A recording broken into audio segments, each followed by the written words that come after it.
Black Op Radio presents 50 Reasons for 50 Years. Why the Warren Commission may be the greatest fraud perpetrated on the American public. Now your host, Len Osanic. In this episode, we expose the fraud of the Warren Commission by omission. According to the Warren Commission, Lee Oswald fired 3 shots at the motorcade, scurried from his sniper's nest to hide his rifle between stacks of book cartons, then dashed down 4 flights of stairs to the second floor lunchroom, where he was confronted by Dallas police officer Marion Baker some 75 seconds after the shots rang out.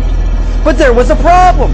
2 employees of the small publishing firm located on the 4th floor of the Schoolbook Depository were also on the staircase soon after the shots, and neither of them saw or heard Oswald. How did the Warren Commission handle this discrepancy? Author Barry Ernest tells the story of The Girl on the Stairs. I'm Barry Ernest, author of The Girl on the Stairs. It's the story of a neglected witness by the name of Victoria Adams, who posed a serious threat to the Warren Commission's fundamental thesis of how Lee Oswald escaped from the 6th floor in the aftermath of the shooting. Miss Adams witnessed the assassination while standing behind a 4th floor window of the Texas Schoolbook Depository.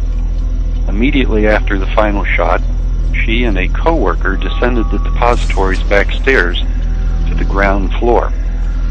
Their innocent attempt to determine what was happening outside turned into a critical problem for the developing official account.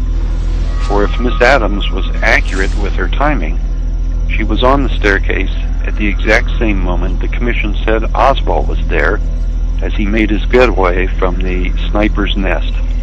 Yet neither Miss Adams nor her accompanying co-worker saw or heard anyone. In a February 1964 internal memo, Warren Commission staff lawyer David Bellin identified Miss Adams as an important witness, and he wrote that he intended to resolve the timing issue of exactly when she was on the stairs. On the contrary, no attempt was made to verify or even further examine her information. Before a stenographer was brought in to transcribe Miss Adams' official testimony, David Bellin told her he didn't believe a word of what she was saying. Taken aback by the comment, Miss Adams then asked that Sandra Stiles, the co-worker who accompanied her down the stairs, be questioned. The request was refused. Instead, the Warren report would imply that Miss Adams had made the descent alone. When Miss Adams next sought to be included in any of the numerous time tests regarding Oswald's escape from the building, the request was refused. In fact, Miss Adams was the only person excluded from those time tests.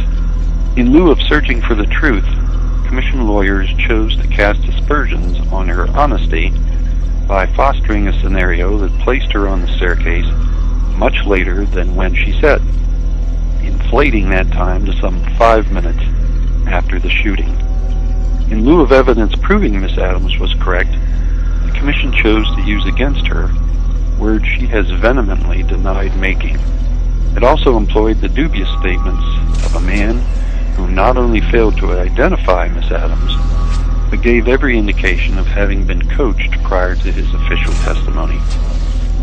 That the Warren Commission may have made an honest mistake in their handling of Victoria Adams was clearly shown otherwise by the discovery of a Justice Department letter written in June 1964.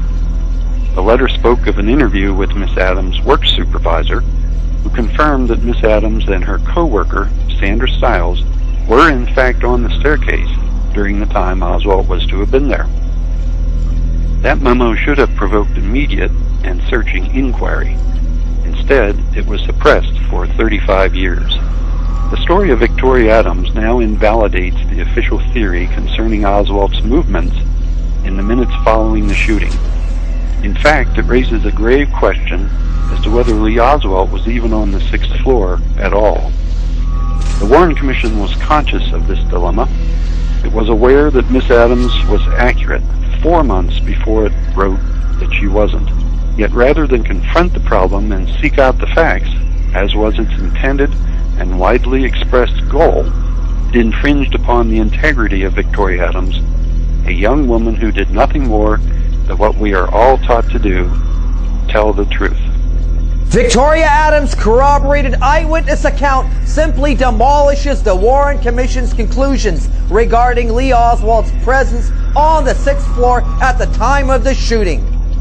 That the Warren Commission decided to conceal the information which supported Adams' testimony demonstrates the extent and the level of deceit the Warren Commission was willing to employ. This fact, among many, exposes the fraud of the investigation and the Warren Commission itself, as it consistently practiced a cover-up of facts time after time. A pattern of slander and intimidation directed against honest eyewitnesses whose facts called into question the official story is an undeniable feature of the assassination's aftermath. Stay tuned for the next installment as we expose week after week 50 lies the Warren Commission would like you to believe.